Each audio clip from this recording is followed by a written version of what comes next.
Assalamualaikum warahmatullahi wabarakatuh.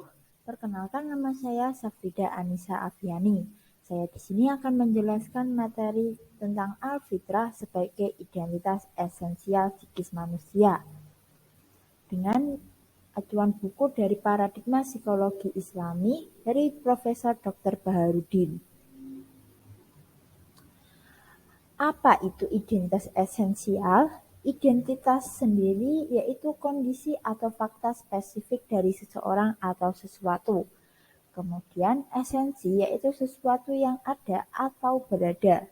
Sehingga identitas esensial yaitu identitas hakikat yang menjadi dirinya, bukan menjadi orang lain.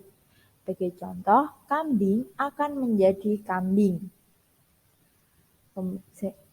Kemudian identitas esensial pada jiwa manusia adalah al-fitrah. Kemudian arti kata al-fitrah. Fitrah dari kata fitrah dan juga fitratan yang memiliki arti memegang dengan erat, memecahkan, membelah, mengoyakkan, meretakan, dan menciptakan. Kemudian secara bahasa, al-fitrah suatu kecenderungan bawaan alamiah manusia. Sedangkan secara agama, manusia sejak lahir telah memiliki fitrah beragama tauhid, yaitu mengesahkan Tuhan. Selanjutnya, al-fitrah adalah penciptaan. Dalam hubungannya dengan penciptaan manusia, fitrah atau fatara berarti landasan atau acuan penciptaannya. Secara tekstual, kata fitrah hanya disebutkan sekali, yaitu dalam surat Ar-Rum ayat 30. Terdapat 6 kata yang memiliki asal kata yang sama dengan kata fitrah yang tersebar pada 19 surat dan 19 ayat. Sebanyak 8 ayat yang dihubungkan dengan proses penciptaan langit dan bumi. Salah satunya adalah Al-Quran surat Al-An'am ayat 79. Kemudian dalam 6 ayat dihubungkan dengan penciptaan manusia. Salah satunya adalah surat Al-Quran surat Ar-Rum ayat 30. Berikutnya dalam 4 ayat dihubungkan dengan keadaan langit yang pecah. Dalam Al-Quran surat Asy-Syura ayat 5. Terakhir dalam 1 ayat dihubungkan dengan ciptaan Allah yang seimbang.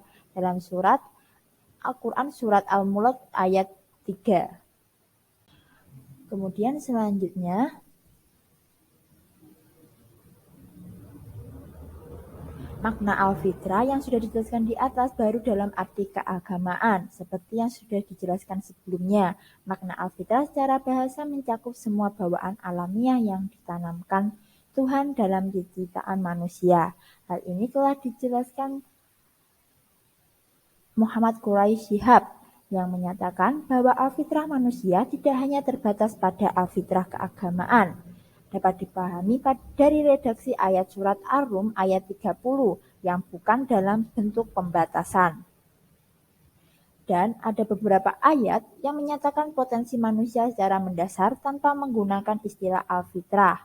Salah satunya adalah Al-Quran surat Ali Imran yang mengandung arti sifat dasar dan pembawaan manusia untuk mencintai dan cenderung kepada kesenangan dunia.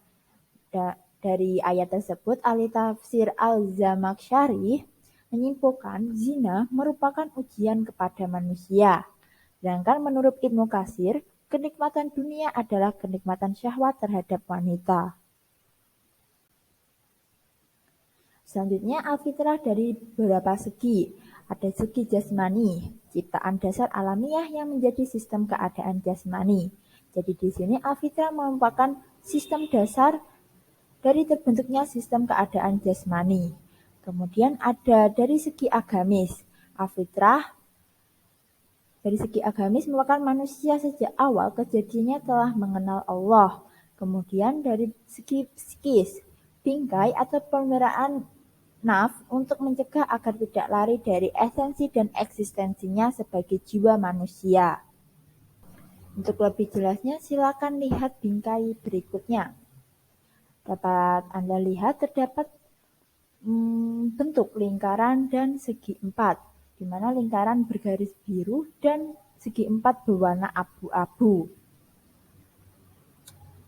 Pada sisi lingkaran garis biru ini merupakan al-fitrah, sedangkan hamparan Hijau lingkaran merupakan naf, yaitu berisi dari akal, qalb, ruh, dan nafsu.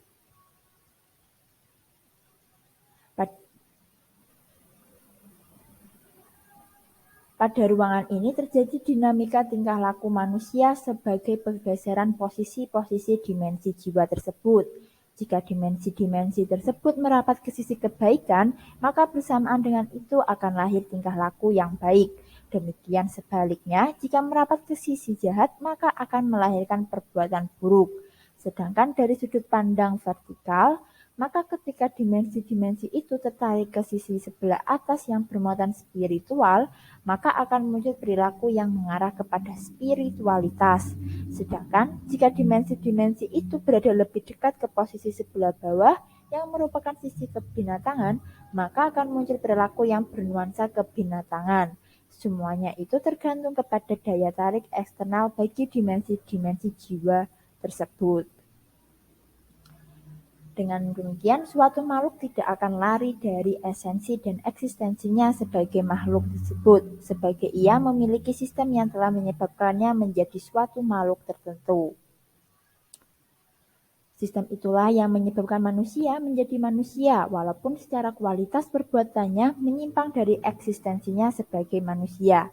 Dan begitu sebaliknya, bagaimanapun baiknya suatu perbuatan manusia tidak bisa menjadikannya malaikat. Ia tetap menjadi manusia secara esensi dan eksistensi. Sesuai dengan makna di dalam surat Ar-Rum ayat 30 bahwa fitrata Allah tidak akan berubah selamanya.